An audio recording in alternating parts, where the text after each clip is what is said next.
আপোনালোকে সকলোৱে চাগে জানে যে যেহেতু গোচৰটো এতিয়া সুপ্ৰিম কোৰ্টত আমি উঠাইছোঁ, কালি সুপ্ৰিম কোৰ্টে আমাৰ গোচৰটো অহা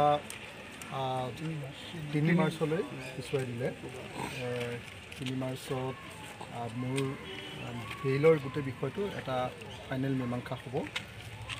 গতিকে যেহেতু সুপ্ৰিম কোৰ্টত এটা কেছ ওলমি গ'ল বা সুপ্ৰিম কোৰ্টত যিটো বিষয়টো গুচি গ'ল, গতিকে এতিয়া NIA কোৰ্টে সিদ্ধান্ত লোৱাত অসুবিধা হৈছে।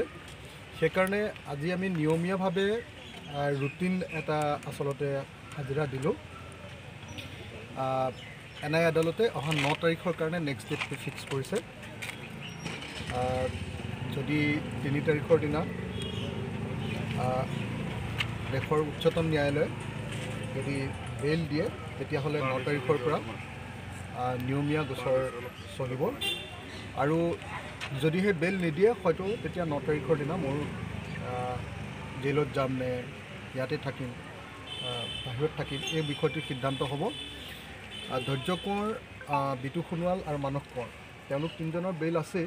গতিকে যদি তেওঁলোকে যদি উচ্চতম ন্যায়ালয়ে মোৰ বেইলটো নিদিয়েও, তথাপিও তেওঁলোক বাহিৰতে থাকিব, তেওঁলোকৰ কোনো অসুবিধা নহয়।